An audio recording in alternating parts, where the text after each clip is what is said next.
ان کے پاس ان کے رسول روشن نشانیاں لے کر آئے، پھر اللہ ان پر ظلم کرنے والا نہ تھا مگر وہ خود ہی اپنے اوپر ظلم کرتے رہے، یعنی اللہ کی بات نہ مان کر، حق کو قبول نہ کر کے۔ ثم كان عاقبة الذين اساءوا السوء ان كذبوا بآيات الله وكانوا بها يستهزئون۔ آخر کار جن لوگوں نے برائیاں کی تھی ان کا انجام بہت برا ہوا، اس لیے کہ انہوں نے اللہ کی آیات کو جھٹلایا تھا اور وہ ان کا مذاق اڑاتے تھے۔ اللہ یبدأ الخلق ثم یعیدہ، اللہ ہی خلق کی ابتدا کرتا ہے پھر وہی اعادہ کرے گا، یعنی دوبارہ پیدا کرے گا، پھر اسی کی طرف تم پلٹائے جاؤ گے۔ اور جب وہ ساتھ یعنی قیامت برپا ہوگی اس دن مجرم ہک دھک رہ جائیں گے، یعنی پریشان ہو جائیں گے، ہر خیر سے مایوس ہو جائیں گے، گم سم ہو جائیں گے۔ وَلَمْ يَكُنْ لَهُم مِّن شُرَكَائِهِمْ شُفَعَاءُ، اور ان کے ٹھہرائے ہوئے شریکوں میں کوئی ان کا سفارشی نہ ہوگا۔ وَكَانُوا بِشُرَكَائِهِمْ كَافِرِينَ، اور وہ اپنے شریکوں کے خود انکاری ہو جائیں گے کیونکہ وہ وہاں ہوں گے بھی نہیں، کام بھی نہیں آئیں گے، کوئی مدد بھی نہیں کریں گے۔ وَيَوْمَ تَقُومُ السَّاعَةُ يَوْمَئِذٍ يَتَفَرَّقُونَ، جس روز وہ ساعت برپا ہوگی یعنی قیامت آئے گی، اس دن انسان الگ الگ گروہوں میں بٹ جائیں گے۔ یہ گروہ کس بنا پر ہوں گے؟ رنگ، نسل، قوم کی بنا پر نہیں، یہ گروہ ہوں گے انسان کے عمل اور اخلاق کی بلندی کی بنیاد پر، کہ جو جس طرح کے اعمال لے کر آئے گا اسی طرح کے گروہ میں شامل ہو جائے گا۔ فَأَمَّا الَّذِينَ آمَنُوا، تو لیکن جو لوگ ایمان لائے، وَعَمِلُوا الصَّالِحَاتِ، اور انہوں نے اچھے کام کیے، فَهُمْ فِي رَوْضَةٍ يُحْبَرُونَ، وہ ایک باغ میں شاداں و فرحاں رکھے جائیں گے، یعنی خوش رہیں گے جنت میں۔ اور جنہوں نے کفر کیا اور ہماری آیات کو اور آخرت کی ملاقات کو جھٹلایا ہے وہ عذاب میں حاضر رکھے جائیں گے۔ فسبحان اللہ حین تمسون وحین تصبحون وله الحمد فی السماوات والارض وعشیا وحین تظہرون، پس تسبیح کرو اللہ کی جبکہ تم شام کرتے ہو اور جب صبح کرتے ہو، آسمانوں اور زمین میں اسی کے لیے حمد ہے، اور تسبیح کرو تیسرے پہر اور جبکہ تم پر ظہر کا وقت آتا ہے، یعنی دن جو جو اپنی کروٹ بدلتا جاتا ہے، سورج آگے بڑھتا چلا جاتا ہے، تو ہر تبدیلی کے موقع پر اللہ کی حمد و ثنا بیان کرو، یعنی نمازوں کے اوقات بتائے گئے ہیں یہاں۔ وہ زندہ میں سے مردہ کو نکالتا ہے اور مردہ میں سے زندہ کو نکالتا ہے، اور زمین کو اس کی موت کے بعد زندگی بخشتا ہے، اسی طرح تم لوگ بھی حالت موت سے نکال لیے جاؤ گے۔ اس کی نشانیوں میں سے یہ ہے کہ اس نے تم کو مٹی سے پیدا کیا، پھر یکایک تم بشروں کے زمین میں پھیلتے چلے جا رہے ہو، آبادیاں بڑھتی چلی جا رہی ہیں۔ اور اس کی نشانیوں میں سے یہ ہے کہ اس نے تمہارے لیے تمہاری ہی جنس سے بیویاں بنائی، یعنی دونوں بظاہر مختلف ہیں لیکن ایک ہی نوع سے تعلق رکھتے ہیں، یعنی انسان ہیں، تاکہ تم ان کے پاس سکون حاصل کرو۔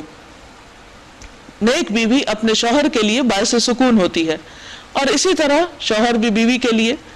اور اس نے تمہارے درمیان محبت اور رحمت پیدا کر دی۔ نبی صلی اللہ علیہ وسلم نے فرمایا کہ نکاح سے زیادہ کوئی چیز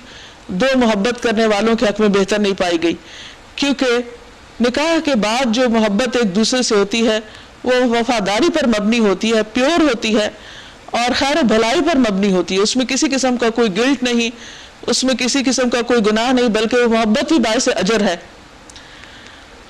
شوہر اپنی بیوی سے کرتا ہے، بیوی اپنے شوہر سے کرتی ہے، تو دونوں ایک دوسرے کے لیے بہترین مددگار ثابت ہوتے ہیں، اور رحمت پیدا کر دی۔ اب آپ دیکھیے شوہر جو بیوی پہ مال خرچ کرتا ہے، سارا دن کما کے لاتا ہے، گھر بناتا ہے، گھر کی ضروریات فراہم کرتا ہے، تو یہ ایک رحمت ہے اس کی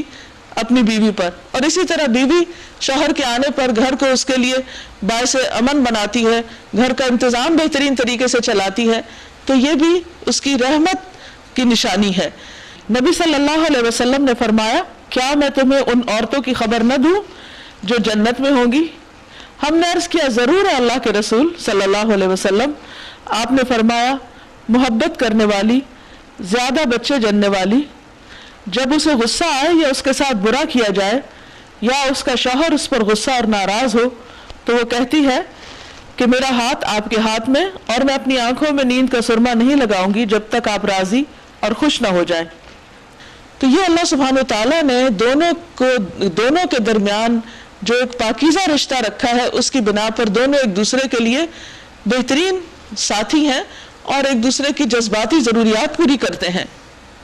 یقیناً اس میں بہت سی نشانیاں ہیں ان لوگوں کے لیے جو غور و فکر کرتے ہیں،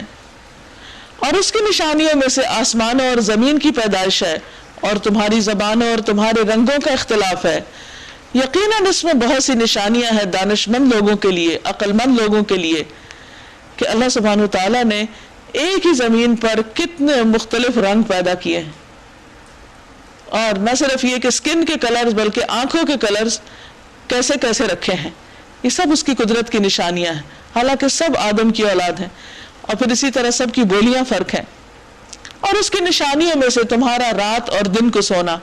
یعنی دن کو قیلولہ کرنا، اور تمہارا اس کے فضل کو تلاش کرنا ہے۔ یقیناً اس میں بہت سی نشانیاں ہیں ان لوگوں کے لیے جو غور سے سنتے ہیں، اور اس کی نشانیوں میں سے یہ ہے کہ وہ تمہیں بجلی کی چمک دکھاتا ہے، خوف کے ساتھ بھی اور طمع کے ساتھ بھی، یعنی اس سے ڈر بھی لگتا ہے لیکن امید ہوتی ہے کہ اس سے خیر آئے گی، یعنی بارش آئے گی، فصلیں پکیں گی، اور ڈر یہ لگتا ہے کہ کہیں اتنی بارش نہ آ جائے کہ ہر چیز ہی بہا کے لے جائے۔ اور آسمان سے پانی برساتا ہے، پھر اس کے ذریعے سے زمین کو اس کی موت کے بعد زندگی بخشتا ہے۔ یقیناً اس میں بہت سی نشانیاں ہیں ان لوگوں کے لیے جو عقل سے کام لیتے ہیں۔ اور اس کی نشانیوں میں سے یہ ہے کہ آسمان اور زمین اس کے حکم سے قائم ہیں۔ پھر جو ہی کہ اس نے تمہیں زمین سے پکارا، بس ایک ہی پکار میں اچانک تم نکل آؤ گے، یعنی جیسے پودے نکل آتے ہیں برسات کے بعد فوراً، اسی طرح قیامت کے دن بس ایک آواز پر تم سب اللہ کے حضور حاضر ہو جاؤ گے۔ آسمانوں اور زمین میں جو بھی ہیں اس کے بندے ہیں، سب کے سب اسی کے تابع فرمان ہیں۔ وہی ہے جو تخلیق کی ابتدا کرتا ہے، پھر وہی اس کا اعادہ کرے گا، اور یہ اس کے لیے آسان تر ہے۔ پہلی بار جس نے بنایا وہ دوبارہ بنا سکتا ہے، اس کے لیے تو پہلی بار بھی مشکل نہ تھا، تو دوبارہ کیوں مشکل ہوگا۔ آسمانوں اور زمین میں اس کی صفت سب سے برتر ہے، اور وہ زبردست اور حکیم ہے۔ وہ تمہیں خود تمہاری اپنی ہی ذات سے ایک مثال دیتا ہے، یعنی بات سمجھانے کے لیے۔ کیا تمہارے ان غلاموں میں سے جو تمہاری ملکیت میں ہیں، کچھ غلام ایسے بھی ہیں جو ہمارے دیے ہوئے مال و دولت میں تمہارے ساتھ برابر کے شریک ہو، اور تم ان سے اس طرح ڈرتے ہو جس طرح آپس میں اپنے ہمسروں سے ڈرتے ہو؟ اس طرح ہم آیات کھول کر پیش کرتے ہیں ان لوگوں کے لیے جو عقل سے کام لیتے ہیں، مگر یہ ظالم بے سمجھے بوجھے اپنے تخیلات کے پیچھے چل پڑتے ہیں۔ اب کون اس شخص کو راستہ دکھا سکتا ہے جسے اللہ نے بھٹکا دیا ہو؟ ایسے لوگوں کا تو کوئی مددگار نہیں ہو سکتا۔ یعنی انسان اپنے جیسے انسانوں کو جو سٹیٹس میں اس سے کم ہو، ان کو اپنے برابر نہیں دیکھنا چاہتا، ان کو اپنے اختیارات، اپنے حقوق ان کو نہیں دینا چاہتا۔ تو یہ کیسے ہو سکتا ہے کہ اللہ سبحانہ وتعالیٰ جو ہر چیز کا مالک ہے، وہ اپنے کچھ اختیارات اور اس کے پاس جو کچھ ہے وہ بندے میں سے کچھ کو دے دے اور انہیں خدا بنا لے یا اپنی خدائی میں شریک کر لے؟ تو اٹس امپاسبل۔ یعنی بندے کو شراکت پسند نہیں تو خالق کو کیسے پسند ہو سکتی؟ فَأَقِمْ وَجْهَكَ لِلدِّينِ حَنِيفًا، پس اے نبی صلی اللہ علیہ وسلم یکسو ہو کر اپنا رخ اس دین کی سمت میں جما دو، یعنی وہ دین جسے قرآن پیش کر رہا ہے، جو اللہ کی عبادت پر مبنی ہے، جس کا مقصود کیا کہ لوگ اللہ سے جڑ جائیں، اللہ کی طرف آئیں، اور یہ انسان کی فطرت میں رکھ دیا گیا ہے۔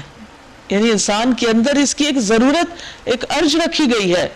قائم ہو جاؤ اس فطرت پر جس پر اللہ تعالیٰ نے انسانوں کو پیدا کیا ہے۔ یعنی تمام انسان اسی فطرت پہ پیدا کیے گئے ہیں کہ ان کو ایک خالق، مالک، رب کی ضرورت ہے، اور وہ کسی کے آگے جھکنا چاہتے ہیں، وہ کسی سے سب سے بڑھ کر محبت کرنا چاہتے ہیں۔ یہ ان کے اندر اللہ نے ایسی پروگرامنگ کی ہے کہ وہ دنیا میں آ کر اپنے خالق کو تلاش کرے۔ اب آپ دیکھیے کہ جیسے ہر بچے کی ایک فطری خواہش ہوتی ہے کہ اس کی کوئی ماں ہو، اور اگر اپنی ماں نہ ہو تو پھر اس صورت میں وہ کیا کرتا ہے؟ کسی اور کو ماں بنا لیتا ہے۔ تو اگر کوئی اپنی ماں کے ہوتے ہوئے کسی اور کو ماں کہتا ہے تو یہ کس قدر ایک ناجائز بات ہوگی اور کتنی تکلیف دہ بات حقیقی ماں کے لیے۔ تو جب انسانوں کے اندر اپنی اوریجن کی پہچان کی ایک ضرورت ہے، یہ رکھ دی گئی ہے، تو یہ کیسے ہو سکتا ہے کہ وہ اپنے کریٹر کو نہ جاننا چاہیں کہ ہمیں بنایا کس نے، پیدا کس نے کیا ہے؟ اور پھر یہ کیسے ہو سکتا ہے کہ جب ان کو اصل خالق مل جائے، اصل معبود مل جائے، تو وہ اس کو چھوڑ کے کسی اور کی طرف متوجہ ہو جائے؟ اور اگر وہ جانتے بوجھتے ہوئے ایسا کریں تو اس سے بڑا کوئی ظلم نہیں، اس سے بڑی کوئی ناانصافی نہیں۔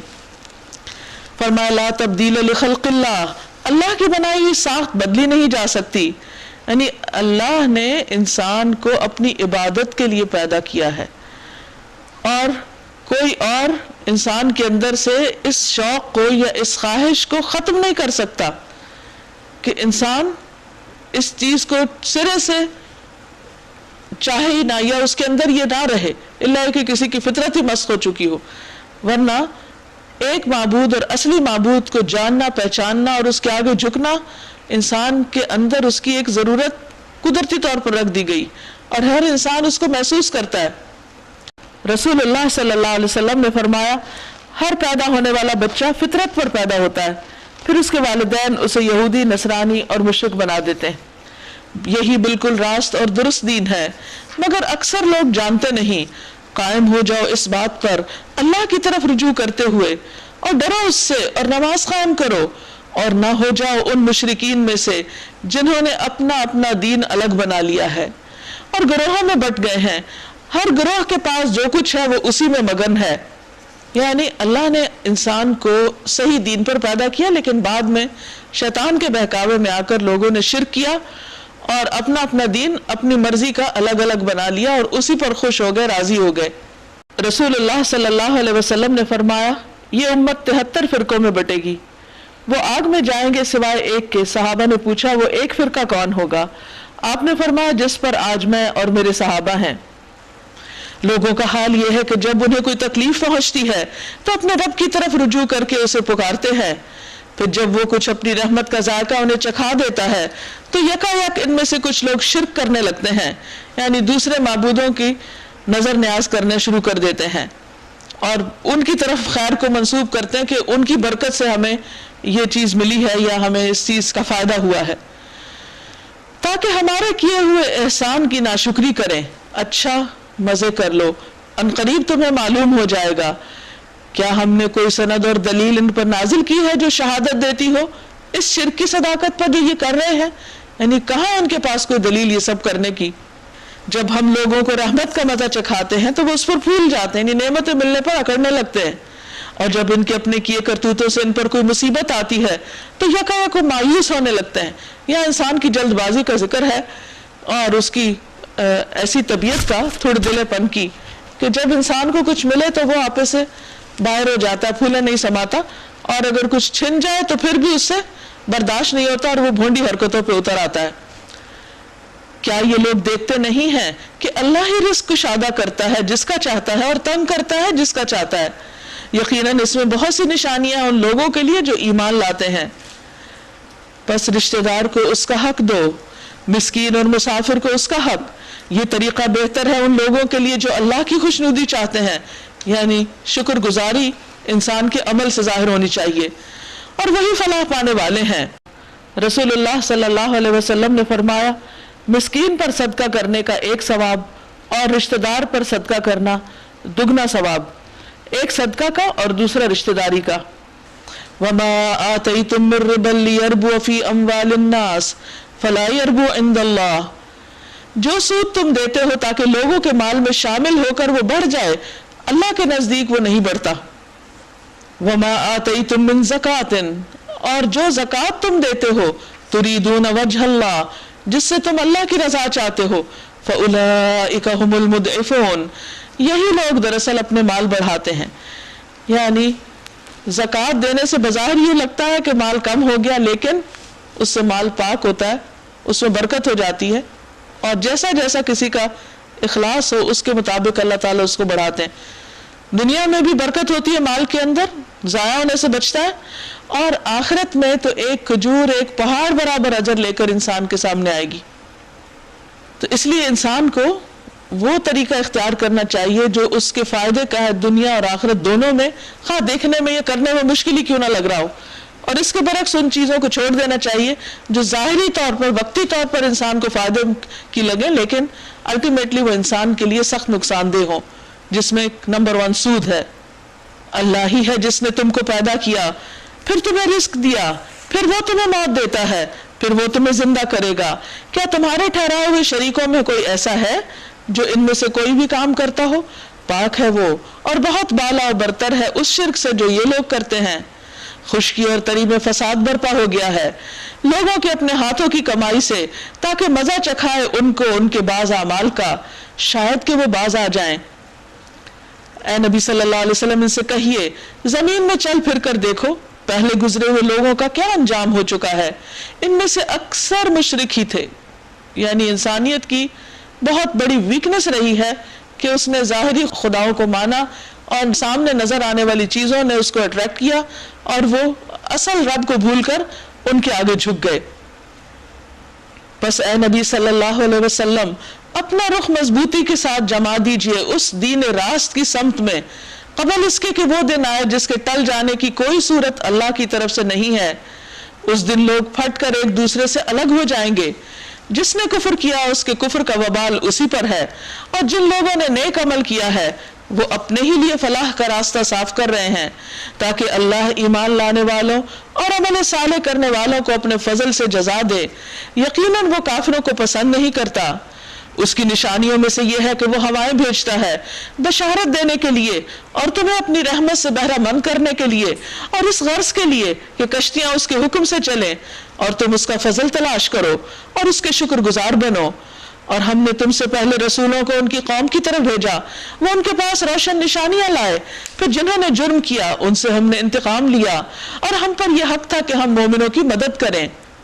اللہ ہی ہے جو ہواؤں کو بھیجتا ہے اور وہ بادل اٹھاتی ہیں، پھر وہ ان بادلوں کو آسمان میں پھیلاتا ہے جس طرح چاہتا ہے اور انہیں ٹکڑیوں میں تقسیم کرتا ہے۔ یعنی انسانوں میں سے کوئی انسان ایسا نہیں ہے، کوئی انسانوں کا گروپ ایسا نہیں کہ جو بادلوں کو اپنی مرضی کے ڈیزائن دے یا وہاں پر اپنی خواہش یا اپنے شوق کے مطابق ان کی کوئی شکلیں بنائے۔ یہ سب بھی اللہ ہی کا کام ہے، جس طرح چاہتا ہے ان کو پھیلاتا ہے، جیسا رنگ شیپ ان کو دینا چاہتا ہے وہ دیتا ہے۔ اس سے اللہ کی قدرت کا پتہ چلتا ہے۔ پھر تو دیکھتا ہے کہ بارش کے قطرے بادل میں سے ٹپکے چلے آتے ہیں، یہ بارش جب وہ اپنے بندوں میں سے جن پہ چاہتا ہے برساتا ہے تو یکایک وہ خوش و خرم ہو جاتے ہیں، حالانکہ اس کے نزول سے پہلے وہ مایوس ہو رہے تھے۔ دیکھو اللہ کی رحمت کے اثرات کہ مردہ پڑی ہوئی زمین کو کس طرح جلا اٹھاتا ہے، یقیناً وہ مردوں کو بھی زندگی بخشنے والا ہے اور وہ ہر چیز پر قادر ہے۔ اور اگر ہم ایک ایسی ہوا بھیج دیں جس کے اثر سے وہ اپنی کھیتی کو زرد پائیں تو وہ کفر کرتے رہ جائیں۔ اے نبی صلی اللہ علیہ وسلم آپ مردوں کو نہیں سنا سکتے، نہ ان بہروں کو سنا سکتے ہیں جو پیٹ پھیر کے چلے جا رہے ہوں، دیکھیں بھی نہ، اور نہ تم اندھوں کو ان کی گمراہی سے نکال کر راہ راست دکھا سکتے ہو، تم تو صرف انہی کو سنا سکتے ہو جو ہماری آیات پر ایمان لاتے اور سر تسلیم خم کر دیتے ہیں، یعنی جن کے اندر ماننے کا جذبہ ہوتا ہے، وہی بات سننا چاہتے ہیں۔ اللہ ہی تو ہے جس نے ضعف کی حالت سے تمہاری پیدائش کی ابتدا کی، یعنی بہت ہی کمزوری کی حالت میں تمہاری پیدائش کا آغاز ہوا، پھر اس ضعف کے بعد تمہیں قوت بخشی، پھر قوت کے بعد تمہیں ضعیف اور بوڑھا کر دیا، یعنی دنیا میں آنے کے بعد وہ جو کچھ چاہتا ہے پیدا کرتا ہے، اور وہ سب کچھ جاننے والا اور ہر چیز پر قدرت رکھنے والا ہے۔ اور جب وہ ساتھ برپا ہوگی یعنی قیامت کی گھڑی تو مجرم قسمیں کھا کھا کر کہیں گے کہ ہم ایک گھڑی بھر سے زیادہ نہیں ٹھہرے۔ اسی طرح وہ دنیا کی زندگی میں دھوکے کھایا کرتے تھے، مگر جو علم اور ایمان سے بہرہ مند کیے گئے تھے وہ کہیں گے خدا کے نوشتے میں تو روز حشر تک تم پڑے رہے ہو،